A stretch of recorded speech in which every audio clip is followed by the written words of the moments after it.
오늘 읽은 이 본문 말씀, 이것은 우리가 흔히 이 교회를 다니시던 분들은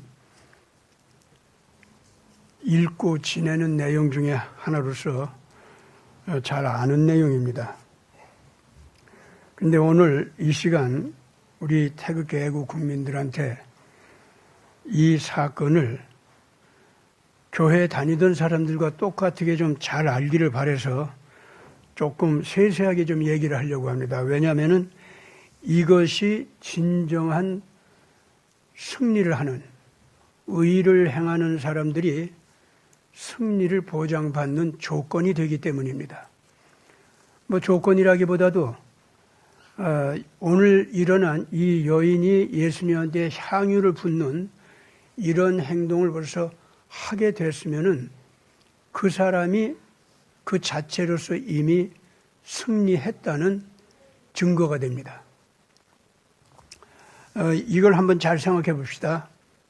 예수님께서 십자가에 달리시기 전에 당신 자신이 십자가에 달려서 돌아가신다는 것을 공적으로 선언하는 사건, 그것도 자기를 십자가에 못 박아 죽일 사람들 있죠. 그 사람들 앞에서 공적으로 선언하는 사건, 그것이 이 사건입니다. 그래, 너희들 나 잡아갈 거다. 실질적으로 이 사회적으로, 문화적으로 인간들 사회에서 살고 있는 이 상황에서는 내가 죄 없이 억울하게 잡혀가는 사람이다. 그런데 내가 죄 없이 억울하게 잡혀갈 때 힘이 없어서 어쩔 수 없이 잡혀가는 그 모습이냐면은 실은 그거는 아니다. 온 세상의 모든 죄를 대속하기 위해서 내가 내 아버지 하나님의 속죄의 양으로서 제사를 드리기 위해서 내 제사의 터전으로 내 몸을 바치기 위해서 내가 가는 거다. 그렇게 하자면 내가 죄인으로 붙들려야 되고 죄인으로 취급되어야 되고 죄인 가운데서도 가장 부끄럽고 가장 극악한 죄를 범한 사람으로 취급당해야 이 제사가 제대로 이루어지는 것이다. 나는 모든 만민의 죄, 이제부터 이 세상에 있어 왔었던 과거의 모든 인간들의 죄, 앞으로 올 모든 인간들의 죄, 그리고 현재 함께 살고 있는 모든 인간들의 죄를 대신해서 내가 대속물로 나를 바치기 위해서 내가 속죄제물로 죽어줘야 된다. 그러기 위해서 내가 이제 죽음의 자리로 가는 것을 너희들에게 선포한다는 거예요. 그런데 누구한테 선포하느냐 하면은 예수님을 죄인으로 뒤집어 씌워서 죄인으로 취급해서 살해할 자들, 그 사람들 앞에서까지 예수님이 죽어준다고 하는 선언을 하는 자리가 오늘 지금 읽은 이 대목의 얘기였습니다. 그래서 이 사건 자체가 무슨 사건인지를 모두가 다 교회 다니는 사람들만이 아니고 교회 밖에 있던 분들도 잘 알아야 됩니다. 이것이 마하트마 간디 같은 사람들이 죽은 사건과 전혀 의미가 다르다는 겁니다.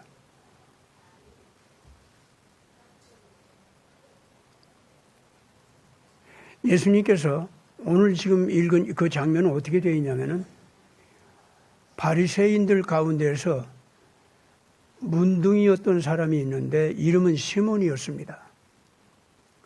근데 이 사람이 바리새인 가운데 실력도 좋고 법률 지식도 뛰어나고 신앙도 좋았던 사람이에요.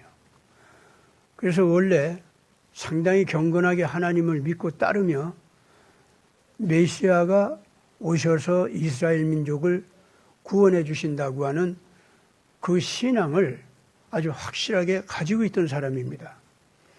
진정성 있게 메시아를 기다리던 사람인데 그때 당시 메시아에 대한 교리적 또는 이념적 사상, 그 해석이 어떻게 되어 있냐면은 속죄양 메시아 사상과 그 영웅 메시아 사상, 이 둘로 갈라져 있었습니다. 이스라엘 사람들이. 그리고 동시에 자기가 원하는 대로 기회주의적으로 어떤 때는 속죄양 메시아 사상, 어떤 때는 영웅 메시아 사상, 이런 식으로 제멋대로 이렇게 저렇게 주장하는 사람들도 기회주의자죠. 그런 사람들은. 그런 사람들도 또 사실 많이 있었습니다. 그 당시 바리새인들이라고 하면은 두 갈래로 갈라져 있었습니다. 성경에서 또는 모세가 가르치는 그대로, 그리고 뭐 이사야라든가 예레미야라든가 그 유명한 예언자들 있죠. 그분들이 가르치는 대로 메시아 하면은 속죄양 메시아가 맞다. 우리 인간들은 하나님 앞에 원래부터 영생에 합당한 그런 영적인 자세를 갖추고 있지는 못하다. 심지어 하나님을 섬긴다고 하고 와도 그것 자체도 하나님의 크신 능력을 이용해가지고 내 유익을 달성하기 위해서 하나님 앞에 복종하는 이런 식의 우상숭배나 다름없는 그런 식의 그 신앙 자세를 가질 수밖에 없다는 거예요, 우리 인간은.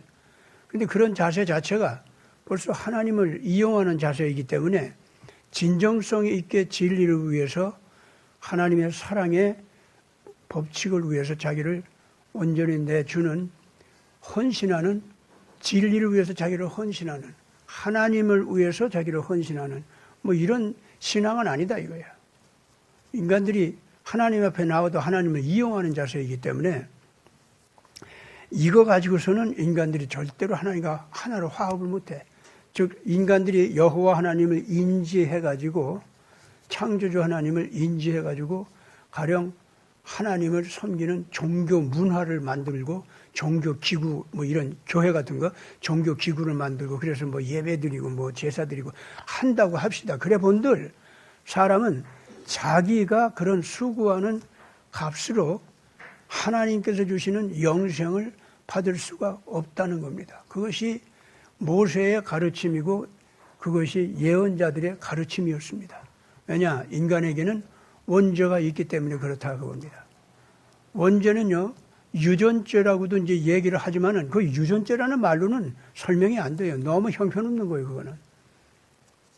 그러면 뭐 육신, 이것 자체로서 모든 죄가 다 설명이 된다고 생각하는데 사실은 원죄라는 것은요, 육신 수준에서 이기적인 쾌락 반응을 보이는 그런 식의 죄를 얘기하는 것이 아닙니다.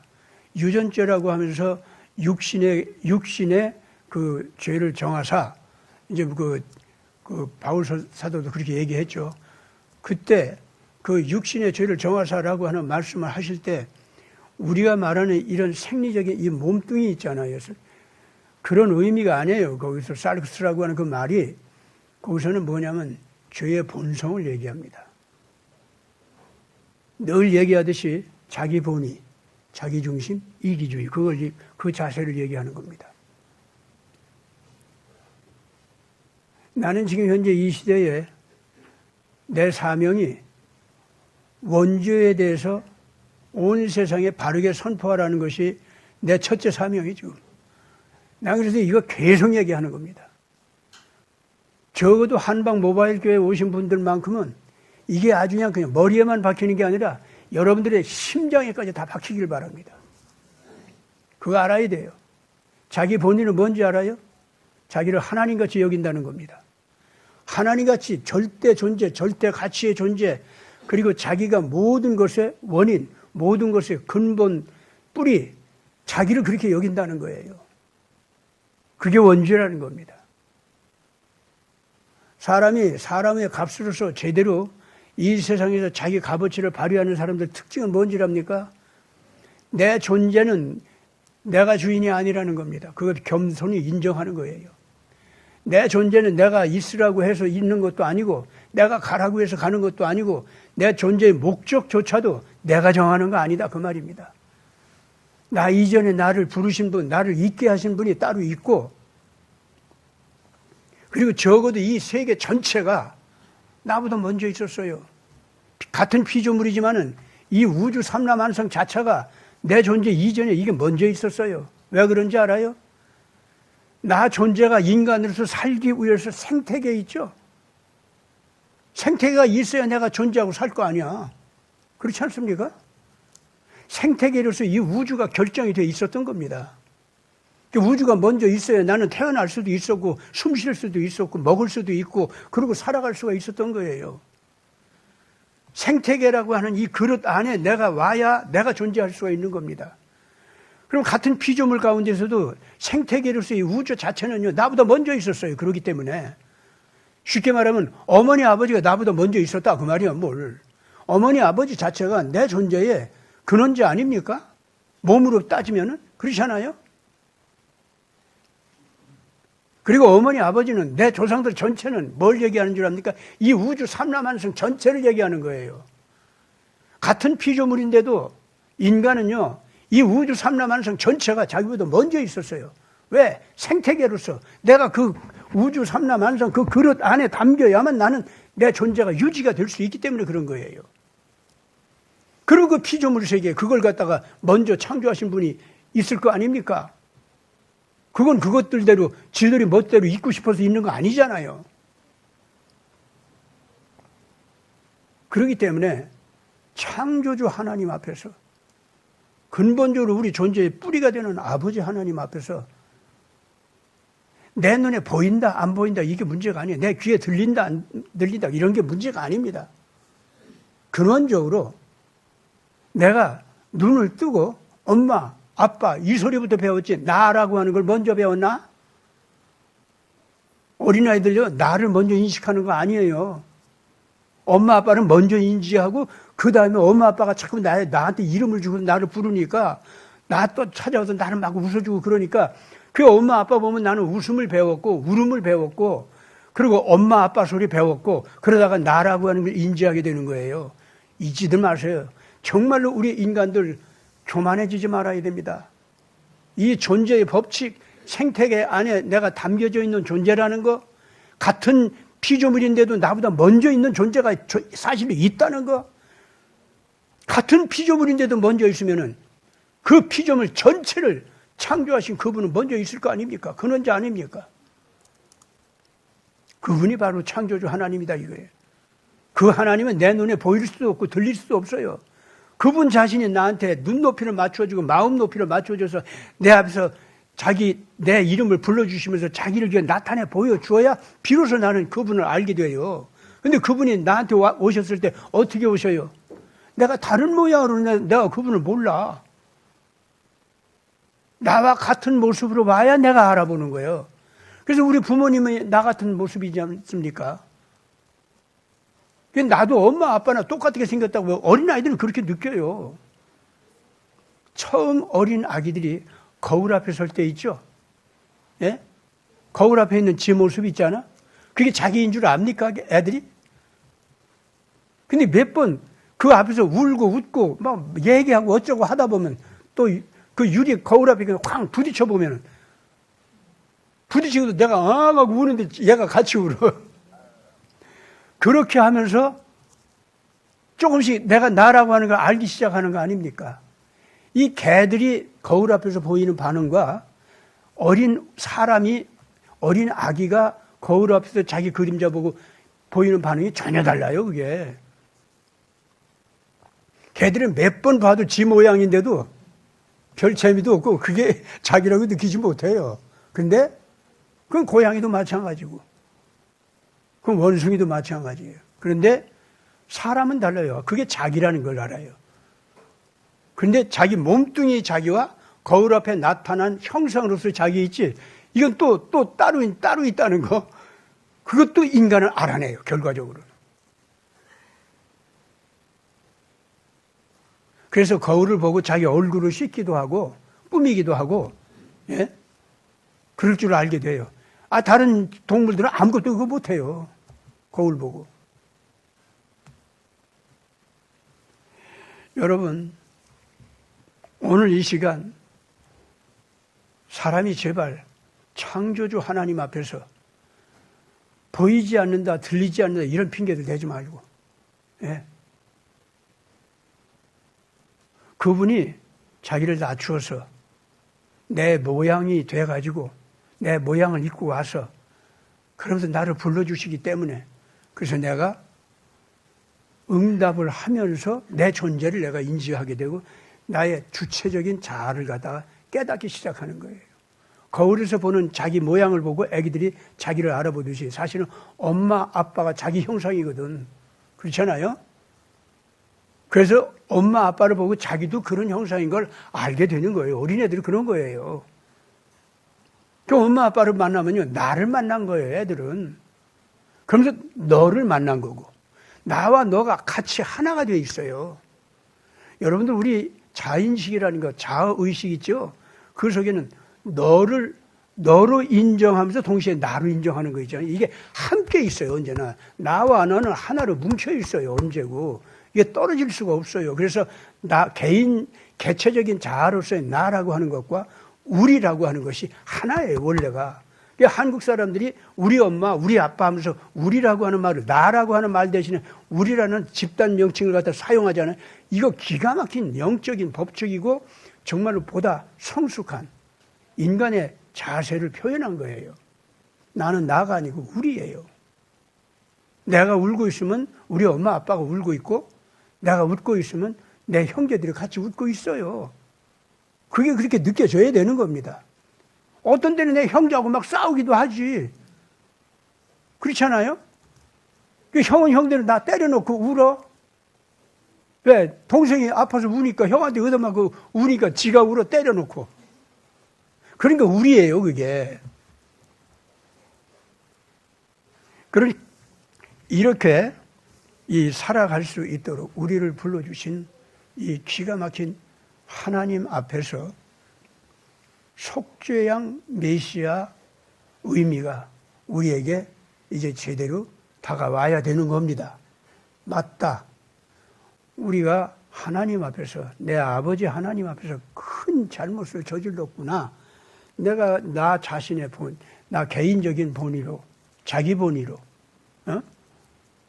그리고 자기 중심으로 이기적 타산을 따라서 살아가는 건, 그래서 내 앞에 계신 내 아버지 하나님을, 내 아버지는 내 어머니를 내 이해타산의 그 자산으로 취급하는 거 있죠. 또는 자산 기능으로 취급해버려. 이게 요새 마침 요새 외국 학자들이 막 소리치더라고. 뭐라고 소리치냐면은, 아니, 한국 안에서 조선 사람들이 언제 고려장 제도가 있었다고, 한국 안에 고려장 제도가 있었다고 그거 얘기하느냐. 그거 전부 일본, 중국 그 사람들이 꾸며가지고 한국 사람들을 자기 모멸을 하도록 그렇게 만들었다고. 아유, 외국 학자들이 그거 막 주장하던데? 저는 언제나요, 우리나라 안에 고조선 때부터 무슨 고려장 제도가 있었다고 해서 굉장히 창피했거든? 굉장히 부끄러웠고, 이게, 그럼 우리나라에 이거 맞는가? 우리나라 사람들 정말 이랬을까? 아무리 생각해도 우리나라 사람들 이 인생관이라든가 도덕적인 이 양심이라든가 이런 걸 보면은 아무리 우리가 타락했을 때라도 그런 식의 행동이나 자세 있을 수가 없어요. 근데 우리가 고려장 제도가 있었고, 부모를 갖다 늙으면은 같이 먹고 살 수가 없다고 산에다가 버리고, 아니면 굴 속에다가 그냥 가둬놓고 어떤 데 묻어버렸다고 하고, 있다고 소리를 하는데, 아무리 생각해도 내가 믿을 수가 없더라고, 그것만큼은. 근데 하도들 그렇게도 막 그런 걸 가르치니까, 아유, 정말 그런가? 하고 내가 여기다 피를 뒤집어 쓰는 것 같이, 내가 흘리지도 않은 피를, 내가 남의 피를 흘린 것 같이, 그 피를 내가 뒤집어 쓴 것 같은 그런 느낌이었어요. 고려장 얘기를 들으면. 여러분들은 안 그랬습니까? 그런데 요새 다른 나라 학자들이 막 울면서 여러분들은 그런 자손이 아니에요. 영국 옥스퍼드 학자가 막 떠들고, 하버드 학자들이 여러분들은 그동안 중상모략을 당했습니다. 그런데 중국과 일본이 한국 사람들의 인성, 그걸 갖다가 파괴적인 인성이라고 일부러 한국 사람들이 자기를 그렇게 여기도록 그런 거짓말 이론을 만들어 왔고 일부러 그런 걸 퍼뜨려 왔다는 거예요.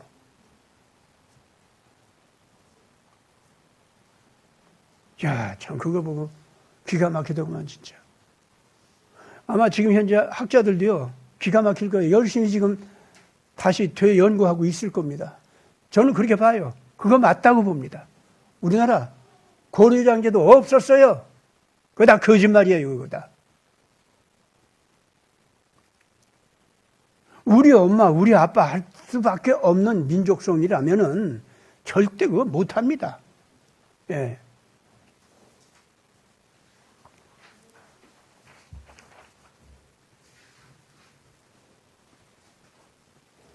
여기 또 나한테 뭐 기록해서 주셨네. 조선 왕조실록에도 기록이 전혀 없음. 맞아요. 아, 그건 얘기할 것도 없지. 그리고 조선 왕조실록에 이제 없다고 하는 거, 그것도 이제 학자들도 그걸 얘기해요. 얘기하고. 그리고 뭐 아주 대단합니다. 그거에 대해서 이제 요새 다시 연구해서 한국인들 그 조상들의 그 인생관, 도덕관, 그리고 생명관, 특히 부모님에 대한 인지 자세와 인지 내용, 이런 거 있죠. 그런 거 상당 수준으로 지금 현재 연구하고 있습니다. 근데 기본적으로 우리나라에 그거 없었습니다. 그거 맞아요. 예.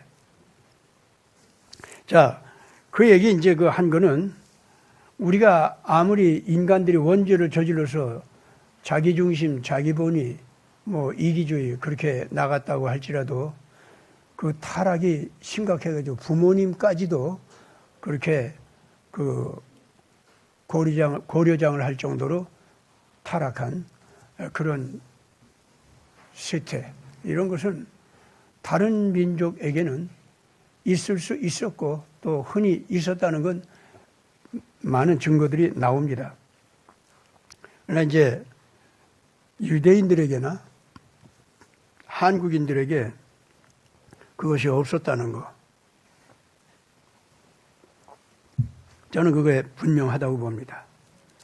인간들 가운데도 그런 누명을 벗어버릴 수 있게 된 것만 해도 참 하나님께 감사해요. 또 그것이 역사가 바르게 진전되는 모습이라고 봅니다. 그 얘기는 동시에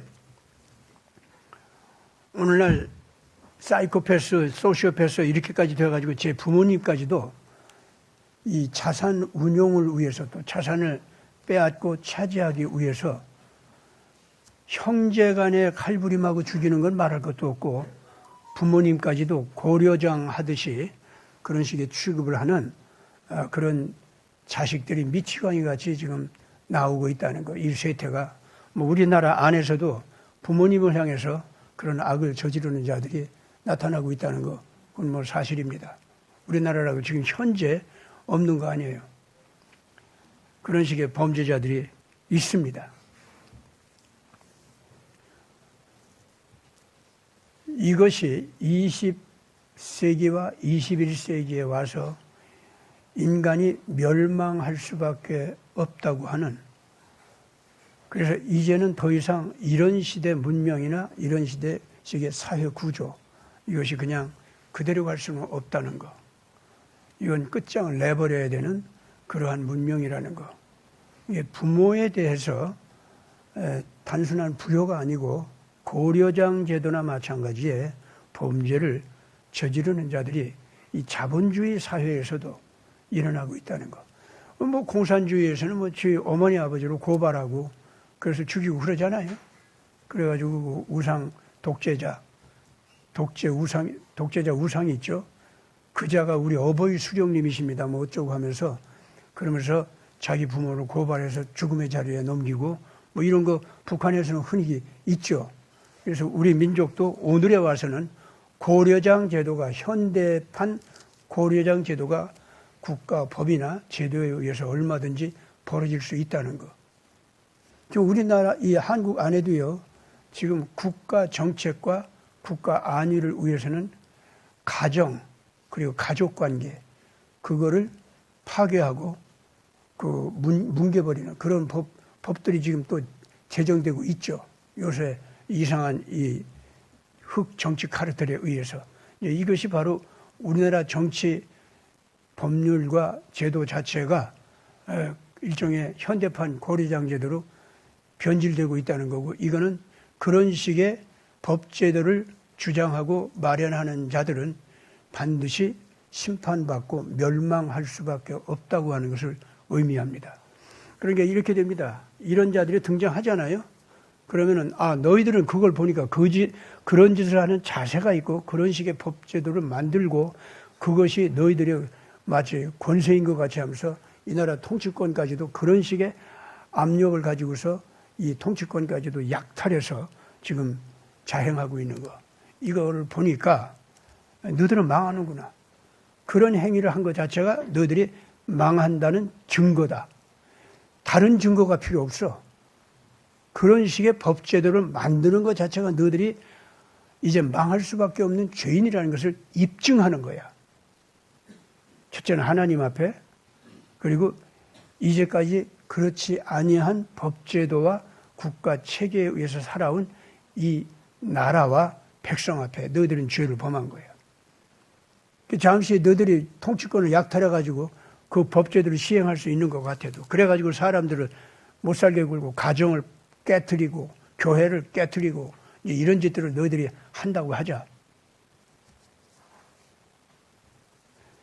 이제 이런 식의 법제도 가운데서 하나가 이제 뭔지 압니까?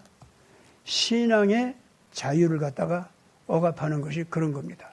아무리 국가가 존엄스럽고 국가 가치가 위대하다고 할지라도 그 국가는 국민들 한 사람 한 사람이 사람답게 살 수 있도록 그런 국민을 보호하는 의무이죠.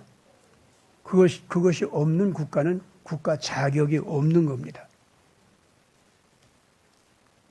그렇기 때문에 그 국민들 하나하나가 사람답게 사람의 값어치를 가지고 살아갈 수 있게 하는 기본 그 규약이 뭐냐면은 인권이에요.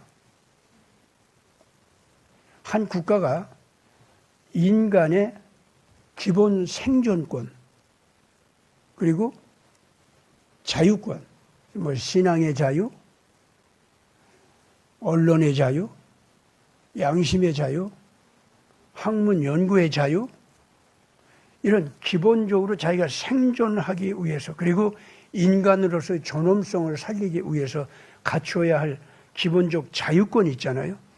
그거를 국가는 반드시 보장해주고 보호해줘야 됩니다. 그리고 사람이 그런 식의 자기 자신의 기본적인 자유권을 누리고 사는 것을 자기 권리로 알고 그 의무로 알고 나 자신도 그렇게 살고 남들도 그렇게 살 수 있도록 섬겨주는 거 있죠. 이런 것을 인간의 존엄성을 서로 간에 존중해 준다. 이렇게 얘기하는 겁니다. 인간의 존엄성이라는 게 그렇게 나와요. 그냥 막연한 개념이 아닙니다. 인간의 존엄성이라는 것은 기본적으로 사람의 생존권. 한 사람이 몸으로 태어났으면은 그 사람이 몸으로 살아갈 수 있도록 공기도 마시고 먹는 것도 먹고 입고 그리고 편히 쉬고 잘 수 있는 삶의 공간이 있잖아요. 그런 경제적인 생태 환경이 있죠. 그거를 자기가 유지할 수 있고 지킬 수 있고 거기서 자기가 살아갈 수 있는 가치를 생산하는 거 있잖아요. 쉽게 말하면 농사 짓는 것도 그거고, 이 목축업을 하는 사람은 그 목축업을 할 수 있는 그 땅이 있어야 될 거 아닙니까? 환경이 있어야 되고 그런 짐승 자산도 또 차지할 수 있어야 될 거 아닙니까? 그런 것을 경제권이라고 하는 거예요. 그 사람은 자기 생존을 위해서 자기의 그러한 생존권을 유지할 수 있도록 하는 경제적 자산 운용권이 있어야 가능한 거예요, 이게. 생존권은 그래서 곧 경제적인 자산권을 얘기하는 겁니다. 그거하고, 그 다음에 양심의 자유, 그리고 신앙의 자유, 그리고 학문 연구의 자유. 이 몸이 서로가 존엄스러운 사람들끼리 섬겨주고 잘 살 수 있도록 도와주는 관계, 또 가치, 모든 경제적인 자산 가치를 서로들 나누어 가져야 될 거 아닙니까? 전문적인 가치 생산의 방향이 다르고 내용이 다르니까 어떤 사람은 옷을 만들고 어떤 사람은 식량을 만들고 어떤 사람은 고기를 만들고 어떤 사람은 가죽을 만들고 다 다르잖아요. 그러니까 거기에 따라서 그걸 또 서로 나눠 가져야 된단 말이에요.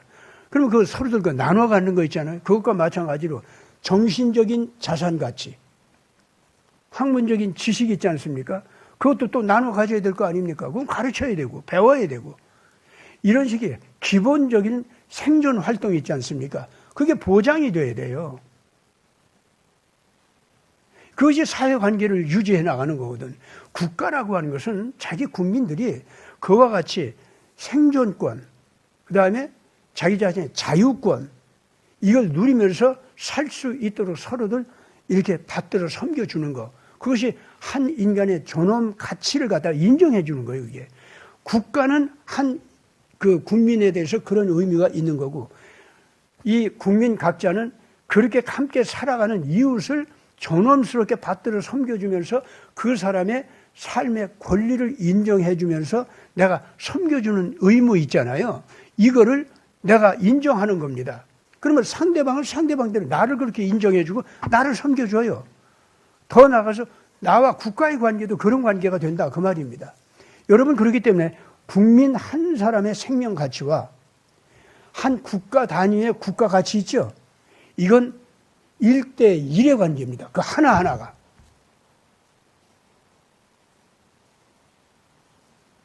다시 한번 얘기해요. 국민 한 사람의 생명 가치 있죠?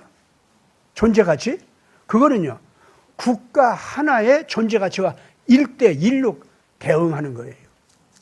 그래서 국가는요, 한 사람 죽을 자리에 억울하게 끌려갔기 때문에 그 사람 살려주기 위해서 국가의 모든 힘을 기울여가지고 그 사람을 살리기 위해서 그 옳지 못한 적을 때려부시기 위해서 국가의 힘이 거기 기울어지는 거예요. 한 사람을 위해서.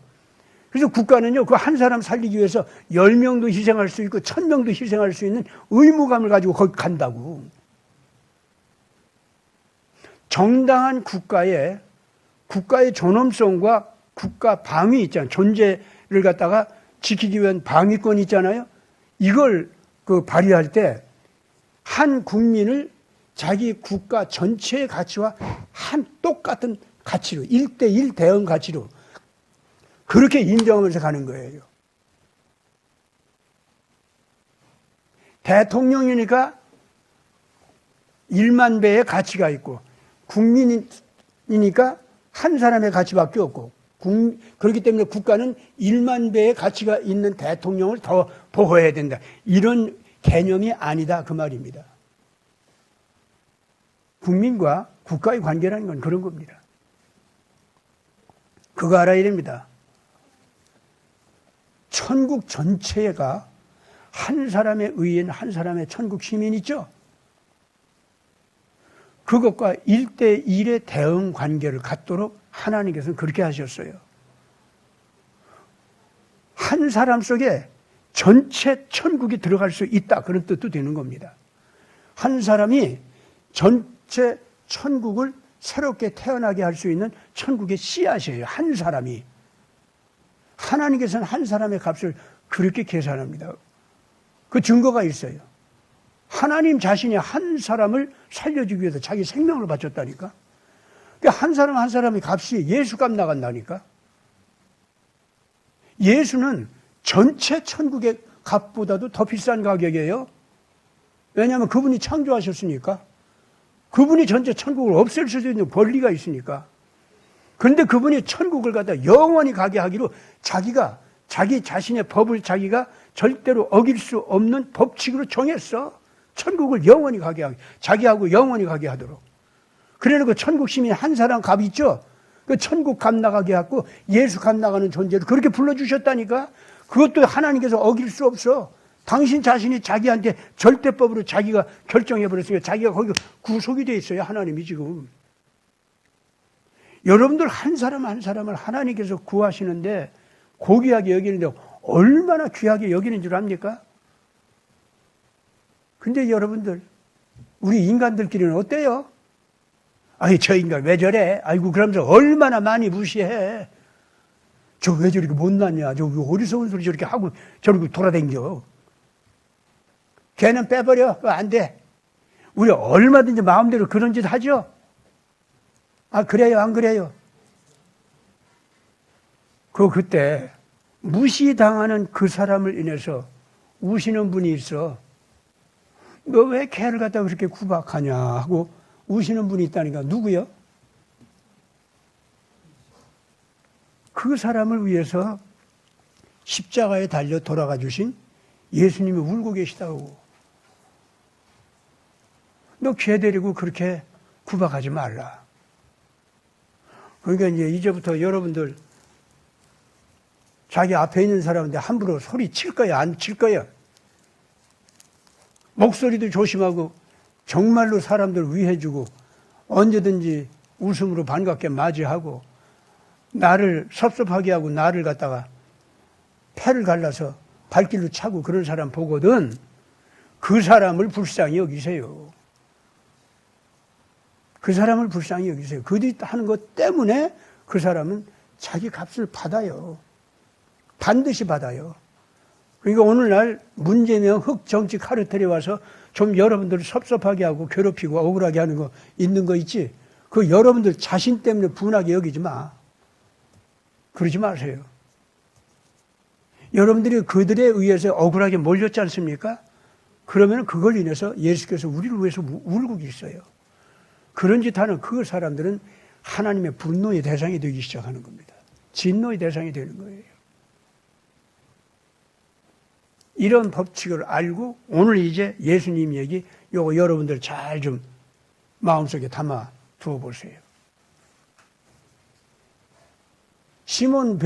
시몬이라고 하는 이 바리새인이 있었는데 이 사람이 아주 참 착하고 좋은 올바른 메시아를 기다리는 그런 사람이었어요. 유대인 가운데 원래 그 메시아 사상이 영웅 메시아 사상하고 속죄한 메시아 사상이 갈라졌어요. 그 당시에는. 근데 속죄한 메시아는 정말로 이사야나 예레미야나 이런 모든 예언자들이 바르게 가르쳤고 모세의 그 속죄 제사 제도로서 완전히 늘 가르치던 거였어요. 그게 원래 그게 성경에서 가르치는 거였습니다. 그런데 유대인들이 점점 이 세상에 살면서 세속화되고 다른 나라 문명과 섞이고 그리고 이기적으로 변하고 사특한 이해타산법 거기에 능숙해지면서 점점 타락하더니 결과적으로 영웅 메시아 사상으로 메시아 사상이 바뀌어버렸어요. 특히 그리스가 와서 그 온 세계를 통일하고 특히 이제 마케도니아 그 알렉산더 대제 있죠. 이 사람이 예루살렘 성전에 온 이후로 이 유대 땅에는 영웅 메시아 사상이 그냥 막 물들기 시작했어요. 왜 그랬냐면 아무리 봐도 아리스토텔레스나 마케도니아 그 사람들 그리고 이제 거기 황제였던 그 알렉산더 있잖아요. 이거는 단지파가 거의 확실해요. 왜냐하면 그 사람이 알렉산더가 왔을 때 예루살렘 성전에서 우리 형제의 나라에서 오신 황제요 정말 반갑습니다. 이렇게 와주셔서 반갑습니다. 하고 예루살렘 성전에서 맞이했어요. 알렉산더는요, 그 환영을 받으면서 내가 온 세상 어디를 가더라도 전쟁이 없이 이렇게 나를 환영해 주는 것이 단 한 군데도 없는데 역시 내 형제의 나라에 오니까 내 영혼의 고향이 맞습니다.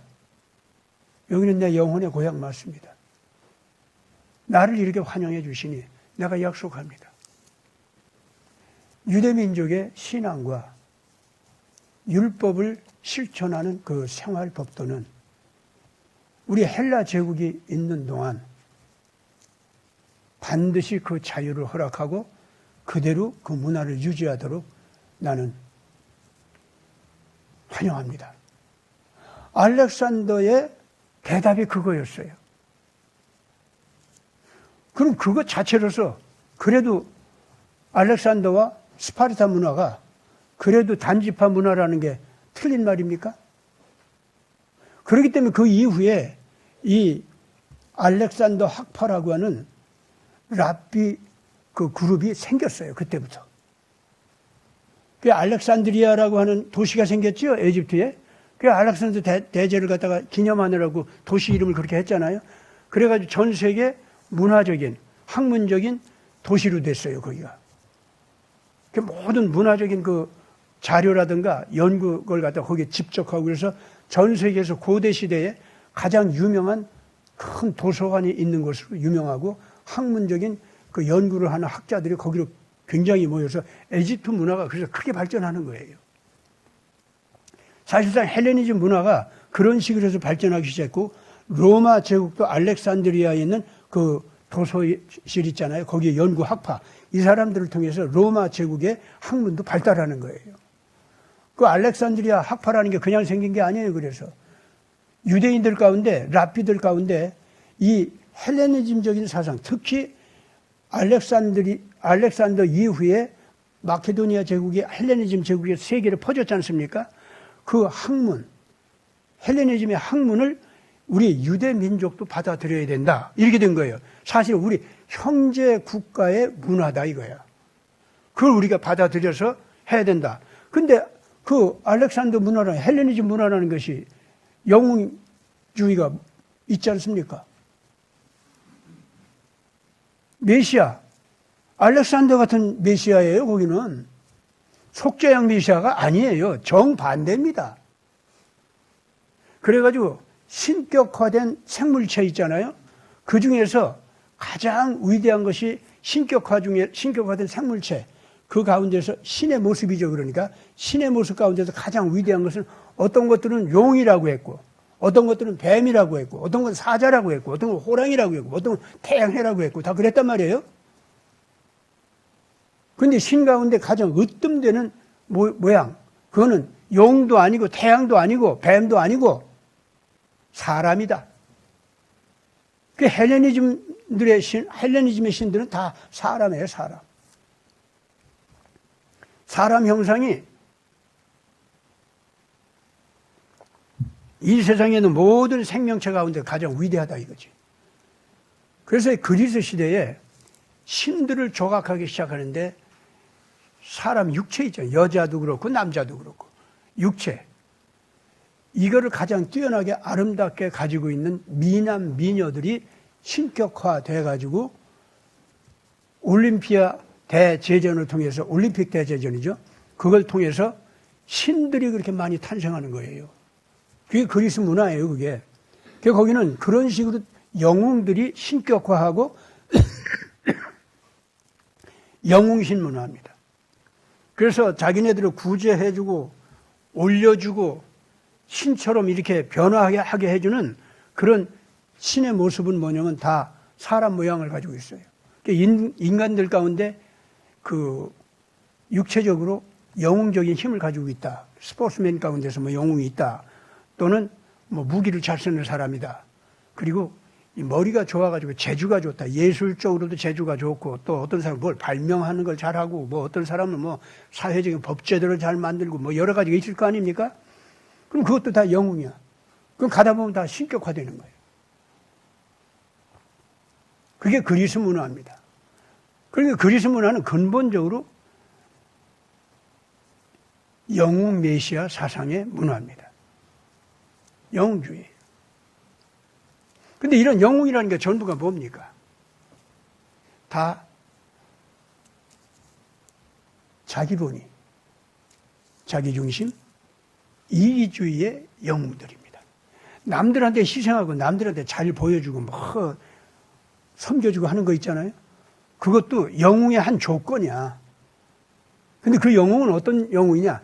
내가 남들에게 헌신을 하고 잘해주는 것도 심지어 희생까지 하는 거 있죠. 그것도 결과적으로 내가 신격화되기 위해서. 나는 이렇게 희생도 신적으로 완전하게 해주는 그런 영웅이야 내가. 그러니까 그만큼 자기가 잘난 것을 보여주는 하나의 수단으로서 도덕적인 영웅이 되는 거예요. 도덕적인 자기 완성을 하고. 그리고 남을 섬겨주고 뭐 희생해주는 것도 전부가 뭐냐면 신격화되기 위한, 자기가 신격화되기 위한 이제 이런 문화가 되고 맙니다. 그래서 거기는 속죄양이라고 하는 개념이 없어요. 죄가 있는 자는 다시는 그 형벌에서 벗어나올 수가 없어. 그래서 그 죽은 자야. 그 진리대로 살 수가 없어. 그런데 그를 살리려면 그를 위해서 자기 생명을 내바치는 그런 완전한 희생적 사랑이 있어야만 그가 되살아날 수 있어. 이런 속죄 개념이 있죠. 그 자체가 영웅주의에는 없다 그 말입니다. 그러니까 씻기지 못할 원죄라는 개념 자체가 없어요 거기에는. 그래서 이런 영웅주의로 가면은요 결과적으로 거짓말도 그냥 철저하게 잘해가지고 영웅이 되고, 정직함도 철저하게 잘해가지고 영웅이 되고, 선도 철저하게 잘해가지고 영웅이 되고, 악도 철저하게 잘해가지고 영웅이 되고, 그러면 되는 거야 그냥. 조로아스터교 같은 것이 그래서 생기는 거예요.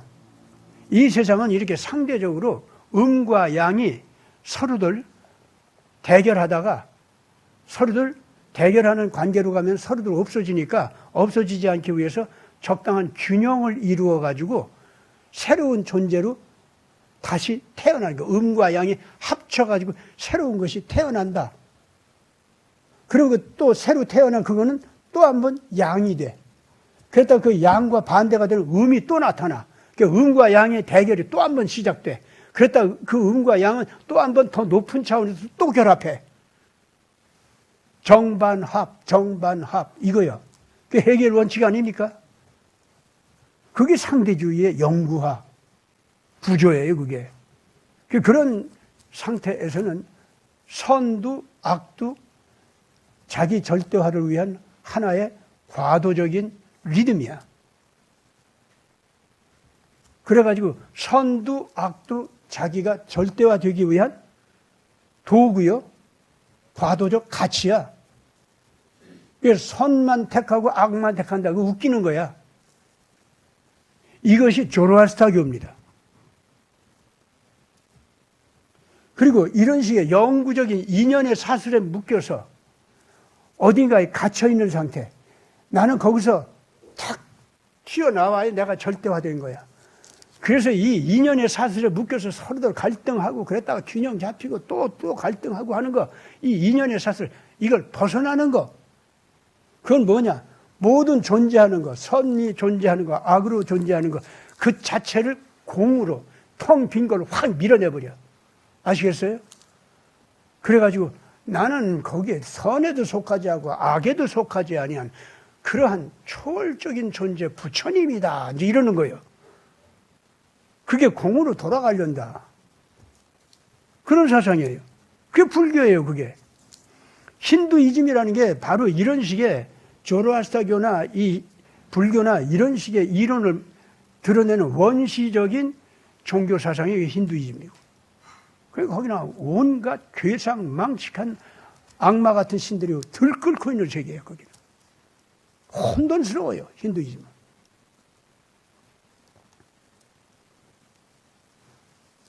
그러니까 이런 식의 모든 영들의 세계, 신들의 세계, 심리적인 세계, 그런 건 내 눈에 보이지도 않고 들리지도 않고, 그런데 내 눈에 보이고 들리고 그런 물리적인 실체로서 증거가, 객관적인 증거가 있어야 될 거 아니야 하는 건데 형이하학으로 가는 거예요.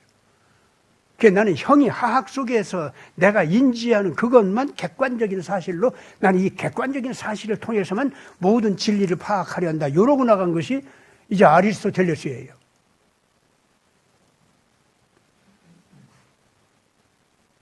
그렇지만 거기도 자세는 뭡니까? 자기중심 아니에요. 자기본이 아닙니까? 자기가 물리적인 인지를 하는 것, 이것만이 실체요, 존재요, 그것만이 진리다라고 고집하는 거 아니야? 그러니까 자기 인식의 한계, 인지의 한계, 그것도 자기가 뭘 인식한다, 인지한다라고 할 때 전부가 뭡니까? 자기 동기가 있잖아요. 어떤 건 도둑질하기 위해서 모든 자료를 골라보고, 어떤 것들은 도둑질한 걸 잡기 위해서, 그 증거를 잡기 위해서 모든 걸 객관화시켜서 따져보고 뭐 그런 거 아니겠어요? 그렇잖아요. 그렇기 때문에 거기에서 말하는 객관적 인지라는 거, 그래서 물리적인 실체만 진리다 하는 그 모든 것이 얼마나 제한된 겁니까? 얼마나 웃기는 거예요, 그게 다.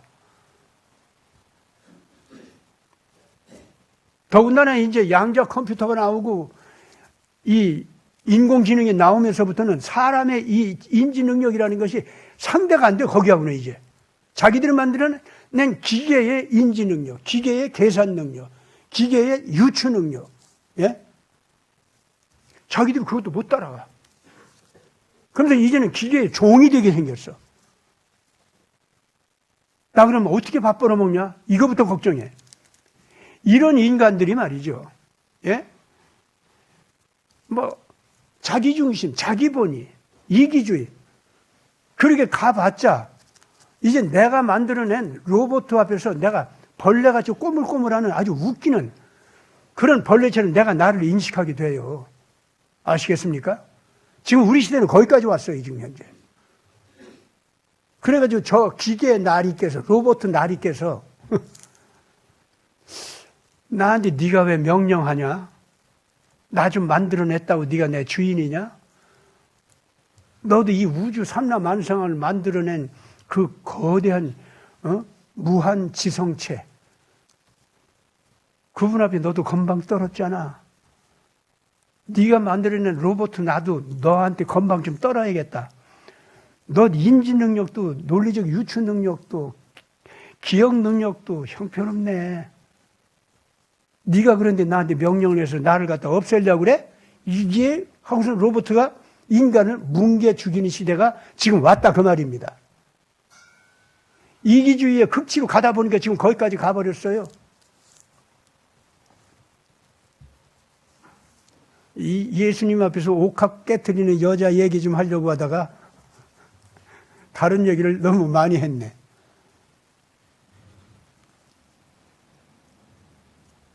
여러분,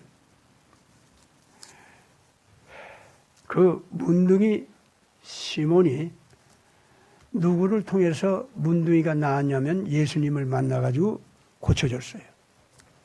이 사람이 원래 유대 사람들의, 특히 바리새인들의 영웅 메시아 사상, 속죄양 메시아 사상 양쪽을 다 알고 있었고 어느 쪽을 따라가야지 헤매고 있었고, 그래도 착한 사람이기 때문에 속죄양 메시아 사상을 그냥 포기하지 않고, 선지자들은 그래도 그걸 가르쳤는데, 그런데 또 뭐 헬라 사람들, 그 우리 형제 단지파 그 사람들은 영웅 메시아가 옳다고 막 이렇게 했는데 어디를 따라가야 하지 하다가, 그러면서 지식도 뛰어나고 또 사람 품성도 좋기 때문에 그 바리새인들 가운데도 상당히 지도자 역할을 했던 사람이에요. 근데 문둥병이 걸린 거예요. 문둥병이 걸리면 무조건 율법 자체가 그래요. 그냥 쫓겨나요, 그냥. 그 사람의 사회적인 모든 주권이 있죠. 자산 운영권, 뭐 여러 가지. 인권을 얘기할 것도 없고, 자산 운영권, 이런 것까지 다 뺏겨. 무조건 뺏겨, 그건. 그 사람은 사람 형상은 가지고 있지만 사람으로 인정이 안 돼요. 아직도 목숨이 붙어 있으니까 먹고 살 거는 필요하니까 어느 장소는 있어야 되니까 사람들과 떨어진 그냥 동굴이라든가 이런 데로 문둥이 그 동굴이 따로 있어요. 거기로 보내버려. 이 사람도 거기로 쫓겨났던 사람입니다. 그런 사람이 어느 날 예수님을 만나서 문둥병이 고쳐진 겁니다. 거기서 예수님이 메시아라고 하는 것을, 메시아적 권능을 가진 분이라는 걸 부인할 수가 없어. 그런데 예수님이 가르치는 것은 분명히 속죄양 메시아 사상을 가르쳐. 그리고 가는 발걸음이 점점 자기 자신이 선택적으로 속죄양 노릇하기 위해서 자기가 죽어주는 거 있죠? 이런 쪽으로 가는 것 같아. 그러나 이 시몬 입장에서는 유대 사람들이 이 예수 같은 지도자를 잃어버리면은 이거는 정말 이 민족 자체의 멸망이야. 그렇기 때문에 이 예수와 이 민족이 친해지고 이 민족이 예수님을 정말로 제대로 받들어 섬겨주는 그 관계 있잖아요. 이쪽으로 가도록 하지 않으면 안 되겠는데, 거기에 가장 큰 방해가 되는 것이 문둥병 나아가지고 와 보니까 거기에 가장 반대가 되는 것이 바로 바리새인들이야. 그래서 이 바리새인들을 어떻게 하면 예수님과 다시 친하게 돼가지고 예수님을 받들어 섬기도록 하나. 그것이 뭐 속죄양 메시아가 될지 아니면 영웅 메시아가 될지 뭐가 됐든 간에 하여튼 유대인들은 예수님을 죽이는 자리로 가면 안 돼. 그건 악이야, 그건. 죽여도 로마 사람들이 죽이게 해야지. 왜 유대인들이 예수님을 죽여, 왜? 그러니까 일단 바리새인들이 예수님을 받들어 섬겨주고, 그래서 열심당 사람들도 자꾸 로마와 반역해가지고 독립운동을 한다, 이런 쪽으로만 갈 게 아니라 좀 더 넓고 깊은 이 정치적인 이 전략이라든가 이 정책도 새롭게 좀 나와가지고 이 거대한 로마 제국과 상대적으로 협조할 수 있는 건 협조하고, 그리고 서로 갈라설 건 갈라서고, 이런 관계로 좀 성숙한 방법으로 이 정치를 해야지, 밤낮 그냥 독립운동 한다고 하면서 칼질이나 하면서 로마 제국하고 달라들고 그래가지고는 어떻게 독립을 해? 그래가지고는 안 되거든. 그러니까 이 지성인이라 이 시몬은요, 예수님 같은 이 기가 막힌 지도자를 갖다가 속죄양 메시아가 될 건지 영웅 메시아가 될 건지 그분 자신에게 맡기고, 우리는 그 예수와 친해져가지고 우리 유대 민족이 다시 한번 세력화되는 거 있죠. 그거를 원하는 거였어, 이 사람은. 그리고 또 자기가 문둥병에서 나았기 때문에 예수님을 뵙고 큰 잔치를 하면서 인사도 해야 될 거 아니야? 그래서 그 인사 겸 바리새인들과 예수님을 다시 화합할 수 있도록 하는 그런 자리를 만들기 위해서 자기 동네에서 큰 잔치를 마련한 겁니다. 그래가지고 바리새인들 자기 동료들한테 너들 이번에 나 이 문둥병에서 나은 걸 봐. 자꾸 다급하게 자꾸 영웅 메시아 쪽으로 자꾸 마카베 형제들이 갔던 그 길로 다 우리는 가야 된다. 그러기 예언자들 가르치면 또 다르잖아. 모세도 가르친 게 다르잖아. 그거 왜 자꾸 그렇게 하는 거예요? 예수님이 오늘 우리 시대에 우리에게 중요한 것을 가르칠 뿐이니까 그분한테 좀 우리가 배우자는 거예요. 예수한테서 우리가 배울 게 뭐 있는 거예요? 그 작자가 뭔데? 열심당 동원해가지고 이제 우리나라 티베리우스 황제가 우리나라 사람들 다 그냥 학살하게 만들고 그럴 텐데, 이제 독립운동 한답시고 지가 왕이 된다고 하고. 그분이 만약에 왕이 된다고 그렇게 한다면 그만한 이유가 있겠지. 왜 그러는가 좀 알아는 봐야 될 거 아니야. 그리고 너들도 결과적으로 유대인 가운데서 영웅 메시아가 나와야 지금 로마 제국하고 다툴 수 있다고 너들도 그렇게 여기는 거 사실이잖아. 한번 생각해 보라고 말이야.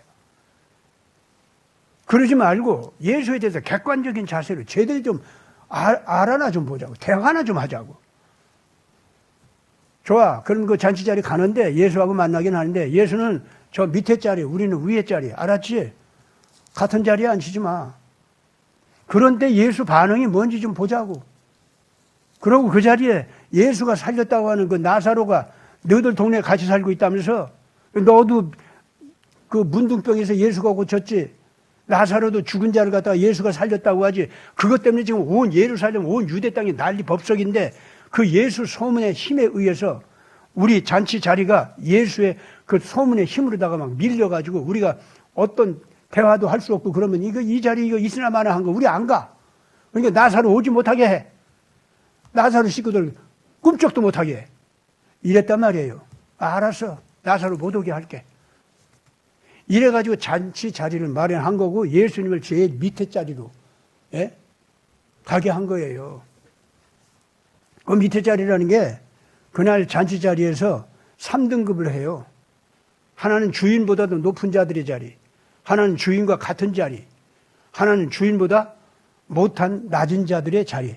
3등급을 해가지고 낮은 자들의 자리는 음식이나 먹고 와서 은혜나 받고 높은 분들의 말씀이나 듣고 그러고 가라 이거야. 예수가 머물 자리는 거기야. 거기에 이제 나사로도 오면 안 되고 나사로 식구도 오면 안 되는 거예요. 그래가지고 잔치를 베풀었는데 예수님은 저 밑에 자리로 갔죠. 그 예수님 제자들이 어떻게 너 시몬 이럴 수가 있냐고 말이야.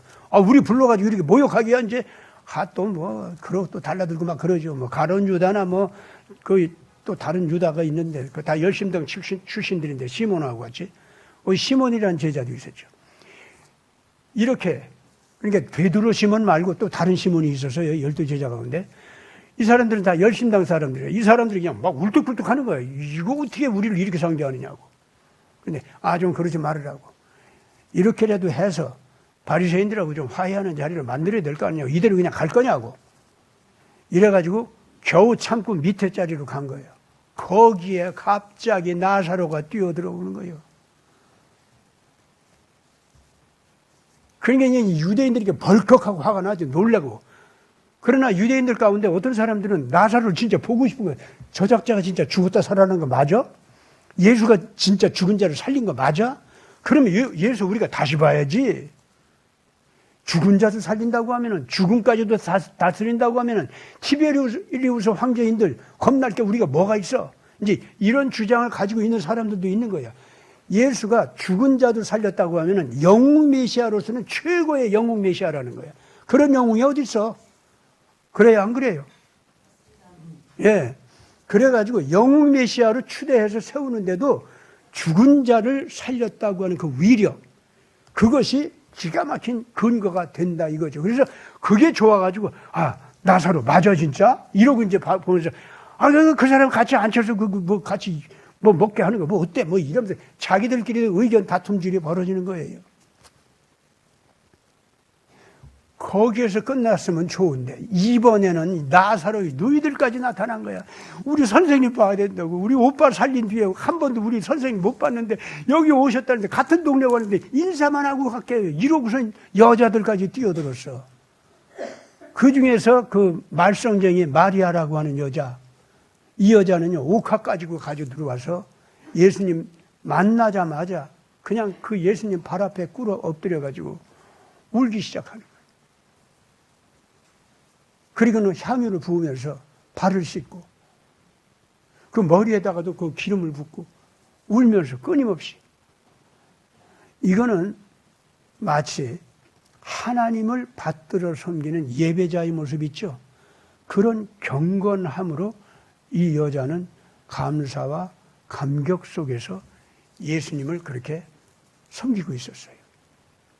그때 드디어 가룟 유다를 비롯해서 열심당 출신 제자들이 저 여자 뭐하고 있는 거예요? 저 주책바가지 뭐하고 있는 거예요 지금? 어떻게 해서라도 이번에 바리새인들하고 좀 대화 좀 하려고 여기 왔는데 저 다 깨트려놓네. 이제 저것 때문에 이제 이 산통 다 깼어. 이 대화하기는 틀렸어. 여기까지 갔어요.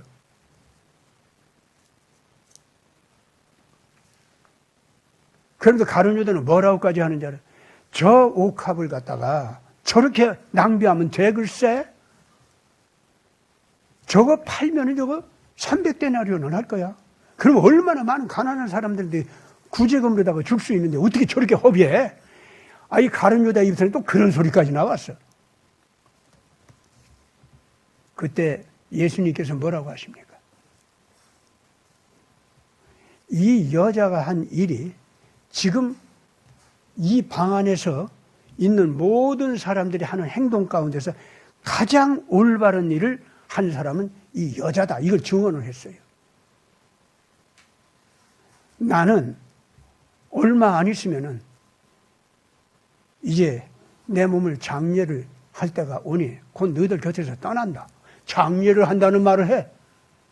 그 말을 하는 바람에 그냥 시몬도 그 주인 시몬도 바리새인들도 제자들도 다 깜짝 놀라는 이게 무슨 소리야 하고.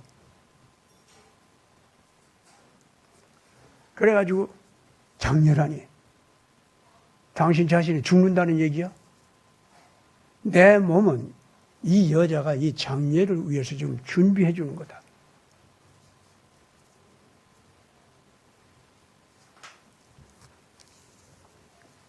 그래서 이 여자가 지금 옥합을 팔아서 300데나리온으로 가난한 사람들을 구제해 주는 그 일보다도 더 중요한 올바른 일을 하고 있다. 내가 이 세상을 위해서 내 목숨을 내어주는 것이 온 세계를 살려주는 새 문을 여는 거룩한 길이라고 하는 것을 이 여자는 이 예배 자세로서 오늘 보여준 거다. 그래서 이 여자는 단순하게 내가 죽는 것을 기념하는 것이 아니라 죽은 다음에 이 몸이 다시 살아날 것을 미리 예표적으로 보여주는 거요. 그래서 내 몸이 부패하지 않도록 도와주는 이 기름을 부어준 거다 이거예요. 그래서 나는 영원히 부패하지 않고 영원히 살아갈 새 생명이라고 하는 것을 이 여자는 보여. 그러니까 예수님이 죽어줄 것을 미리 알려주기도 하지만은 동시에 죽었다가 다시 살아날 것까지도 보여주는 모습이다 이거예요. 사실 그때 마리아가 자기 오빠 나사로를 예수님을 살려줬잖아요. 예수님은 죽음의 문제까지도 해결하는 메시아라는 걸 믿는 겁니까? 안 믿는 겁니까? 그리고 예수님은 밤낮 자기가 속죄양으로 죽는다고 했으니까 죽으실 분 맞아. 그러나 죽으시지만 반드시 자기 부활로 죽음을 완전히 이기게 될 뿐이라는 걸 믿는 겁니까? 안 믿는 겁니까? 그래서 지금 현재 이 마리아는 절대로 지금 예수님을 갖다가 어떤 정도로 믿느냐면 우리를 위해서 돌아가 주실 분이지만은 그러나 그렇기 때문에 다시 살아날 분이라는 것을 믿고 그 자세를, 그 신앙 자세를 그대로 보여주는 것이 이 옥합을 깨뜨리는 자세로 왔다 이거예요. 그렇기 때문에 이 여자의 행동은 뭐냐면은 그 시몬의 잔치자리에 있는 계획들 있죠. 바리새인들의 주장, 바리새인들의 계급의식에 의해서 자리가 3등분 된 거, 3등분 된 거에 의해서 예수님을 제일 낮은 자리에 꿇어 앉혀버린 거. 그건 그 잔치자리의 질서 아닙니까, 그거는? 그거를 갖다가 이 여자는 깨뜨렸습니까? 안 깨뜨렸습니까? 그거 다 개무시한 거예요, 그거. 너희들 가지고 있는 이건 잘못된 거다. 예수님이 잘못해야 하는 거다, 이거야. 그 예배 자세로서. 이 사람들이 죽음을 이긴 자요. 당대의 악독한 정치 권력의 폭력도 이기는 자들입니다. 이 사람들이 시대를 바꿀 새 빛입니다. 이 여인과 같은 예배 행위가 오늘날 대한민국 태극기 애국 국민들은 바로 이 여자의 자리에 오기를 바랍니다. 이 시간도 지금 현재 윤 어게인 하면서 깃발을 들고 나가고 있습니다. 그 마음이 그대로 예수 어게인 이쪽으로 가기를 바랍니다. 거기까지 가야 됩니다. 윤 어게인에서 끝나면 안 됩니다. 예수 어게인 쪽으로 가야 결국 우리 민족 전체가 새롭게 거듭나고 이 세계에게 새로운 희망을 줄 수 있는 그런 나라로 발전하게 될 겁니다. 같이 기도합시다.